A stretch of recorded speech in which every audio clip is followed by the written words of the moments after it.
Hello दोस्तों, कैसे हो आप सभी। और आप सभी का स्वागत है अपने चैनल पर। तो आप सभी को इंडिपेंडेंस डे की बहुत बहुत बहुत बधाई। और बस यही दुआ करूँगी कि अगली बार में ये जो चीज़ें आजकल चल रही हैं, महामारी चल रही है, ये भी मतलब सही हो जाए, बस मुक्त हो जाए हम लोग इससे भी।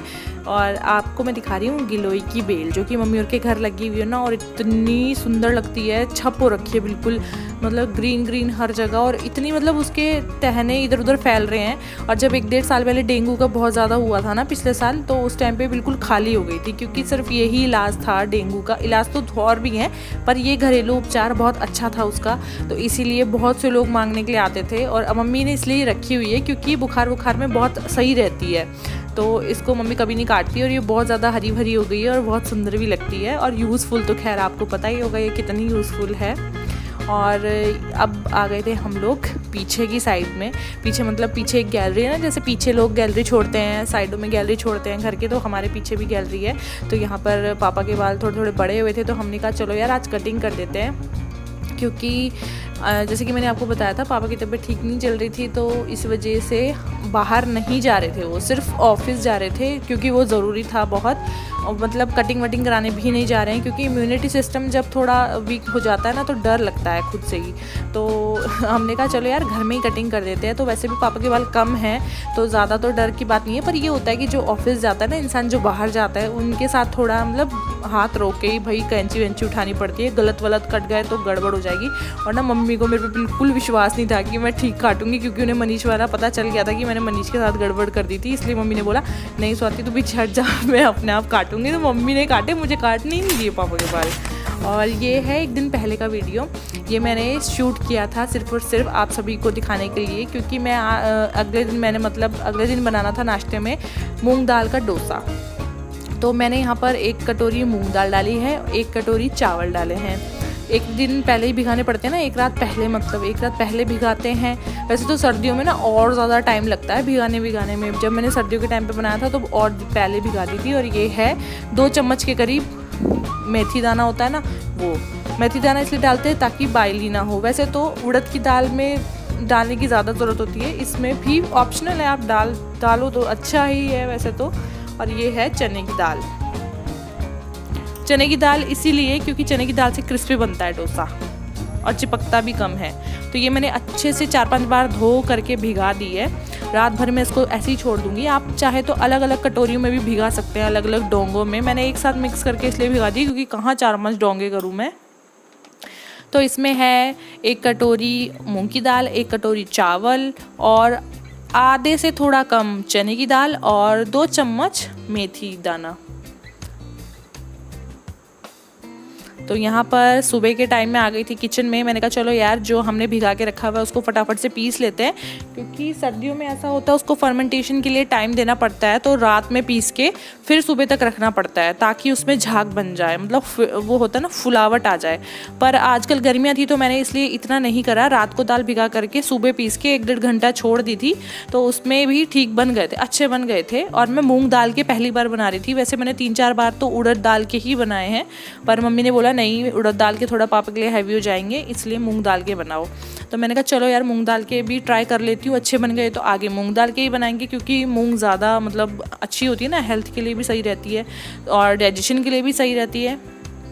तो मैंने कहा चलो यार ट्राई कर लेते हैं, क्योंकि भैया जब तक हम नई नई चीज़ें ट्राई करेंगे नहीं तब तक आएगी कहाँ से और टेस्ट कहाँ से पता चलेगा। तो मैंने यहाँ पर एक बार पे पीस लिया है और थोड़ा थोड़ा पानी डाला है, क्योंकि सूखापन आ जाता है ना, फिर मिक्सी ख़राब होने का भी डर रहता है। और वैसे भी डोसा तो थोड़ा मतलब गीला ही बनता है, इसलिए इसमें कोई डर नहीं है। और जब वैसी दाल पीसनी हो ना पकोड़े बनाने के लिए, तो उसमें थोड़ा रहता है कि ज़्यादा मतलब पानी ना डल जाए, कहीं पकोड़ों की जगह चीले ही बन रहे हो। तो यहाँ पर मैंने 2-3 बारी में अलग अलग कर करके पीस लिया था पूरा का पूरा बैटर। इसको अच्छे से फेंटूंगी मैं 5 मिनट से 8 मिनट तक, और उसके बाद मैं ढक के थोड़ी देर छोड़ दूंगी। इसमें नमक डालना है और थोड़ी सी चीनी भी डालेंगे आप, अगर आपको मतलब मन है तो, क्योंकि उससे ना थोड़ा टेस्ट बैलेंस हो जाता है। थोड़ी सी मतलब ऐसा नहीं 1 चम्मच, मतलब थोड़ी सी तो यहाँ पर मैंने दोनों चीज़ें भी डाल करके ऐसे ना फेंट करके छोड़ दिया था। तो गर्मियों में ज़्यादा दिक्कत नहीं होती है, पर सर्दियों में भाई बहुत ढक वक के रखना पड़ता है वो, ताकि अच्छे से वो फूल जाए बैटर। और यहाँ पर मैंने प्याज व्याज काट लिए हैं चटनी बनाने के लिए। तो मैंने ऐसे बोला था यार चटनी नारियल की तो चलेगी क्योंकि सांभर मैं बना नहीं रही थी, तो मैंने कहा यार नारियल की चटनी तो बनानी पड़ेगी। तो मैंने अपने भाई को भेजा, मैंने कहा जा यार नारियल लेके आ। तो फटाफट से गया, नारियल लेके आया। तो यही होता है जब वो वहाँ जाता ना, पढ़ने के लिए जाता था, तो मुझे बड़ी याद आती थी उसकी कि जैसे 2 मिनट में भेज के मंगवा लो। तो आजकल तो खैर वो यहीं घर पे ही है। तो ये है आलू उबले हुए, और ये हमने कुछ पत्यूड़ बनाए हैं फिर से, क्योंकि पत्यूड़ मुझे बहुत टेस्ट लगता है तो मैं 3-4 दिन में बनाती रहती हूँ। और ये मैं लगा रही हूँ चटनी जो हमने पीसी थी नारियल की, उसमें तड़का राई का, सरसों का। तो आप चाहे तो और पानी डालकर इसको और बारीक पीस सकते हैं, जैसे आपको पसंद हो, पर मुझे इतनी अच्छी लगती है तो मैंने इतनी ही पीसी है। और नमक मिर्च मैंने कम रखना था, इसलिए मैंने लाल मिर्च वगैरह नहीं डाली है वैसे ही ज़्यादा ना, क्योंकि आपको पता ही है हम हल्का फुल्का ही कर रहे हैं आजकल नमक मिर्च का। और यहाँ पर मैं साथ साथ में छौंक रही हूँ आलू, क्योंकि आलू वो डोसे के अंदर भरने हैं ना। तो प्याज वाले डोसा भी बनता है, पनीर वाला डोसा भी बनता है, आलू वाला भी बनता है। हमने तो आलू वाला बनाया क्योंकि फर्स्ट टाइम में ऐसे ही बनाते हैं। मतलब आलू तो ऐसा होता है ना यार, कभी भी उबाल के बना लो। पनीर वनीर तो फिर अगर हम लाएं भी और फिर वो अच्छा बने भी ना, तो फ़ायदा कुछ नहीं होता है, एवं डायलॉग सुनने को मिल जाएंगे।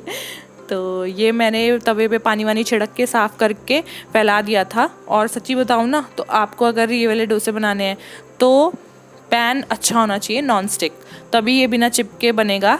पहली बार में तो चिपकता ही है, पता नहीं क्यों, दूसरी बार में ठीक हो जाता है। हेलो एवरीवन, कैसे हो आप सभी? ये है सारांश और क्या ओके।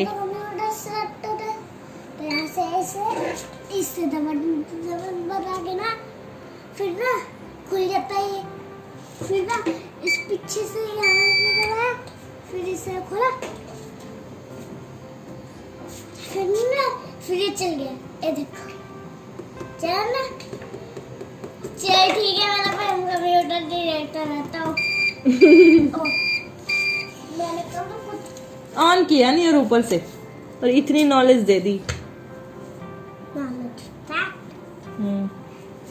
आज काजल और आईलाइनर लगाया, आईलाइनर भी सूख रहा था रखा रखा, काजल भी खराब हो रही थी। 8-9 महीने हो गए मुझे लिए हुए, और मैंने हार्डली 8-9 महीने में 4-5 बार ही लगाया आईलाइनर। आज मैंने उसको देखा तो वो सूख रहा था, मुझे दूसरा मंगवाना पड़ेगा और इसको फेंकना पड़ेगा, क्योंकि फालतू रख के कोई फ़ायदा नहीं है। ऐसी 200-300 रुपये के लालच के पीछे अपनी आंखें ख़राब नहीं करना चाहती मैं, पहली वो समझ जाओ आप। और ये बैठ चुके हैं महाराज जी कंप्यूटर चलाकर, और इसको ना आजकल 2-3 पंजाबी गाने बहुत पसंद आ रहे हैं, देखने हैं और उनको नकल करना है, और जो जो चीज़ें उसमें यूज़ हो रही हैं वो करना है इसको।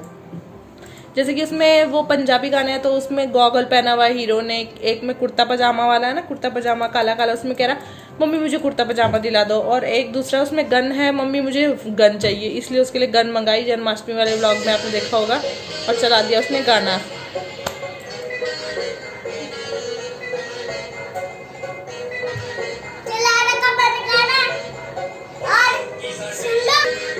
कभी कभी ऐसा मेकअप करो ना, ऐसी अजीब सी शक्ल लगती है। तो आप सोच रहे होंगे ना कि आज ये बड़े कट लगा रही है वीडियोस में, कहीं का कट कहीं। वो इसलिए लगा रही हूँ क्योंकि मेरा जो बड़ा ट्राइपॉड है जिस पे मैं मोस्टली रखकर फ़ोन वीडियोस बनाती हूँ वो वहीं पर रह गया है। मैंने भी ज़्यादा ध्यान नहीं दिया ना, तो वहीं पर छूट गया और मुझे बहुत दिक्कत हो रही है। इसलिए मेरे वीडियोज़ मैं जब तक बना सकती हूँ एक हाथ से बना लेती हूँ, फिर कट जाता है। तो ये देखिए मौसम बहुत ही ज़्यादा अच्छा मौसम हो रहा है आजकल, बारिश आ रही है रोज़, पर यही बारिश किसी किसी के लिए बहुत तकलीफ़ दे भी हो रही है। इसीलिए तो ये था यहाँ का आज का मौसम, कभी गर्मी तो कभी मतलब ठीक ठाक हो जाता है। तो आपको आज का वीडियो कैसा लगा, मूंग दाल का डोसा कैसा लगा, मुझे ज़रूर बताना। मैं चलती हूँ, अपना ध्यान रखिएगा, बाय बाय।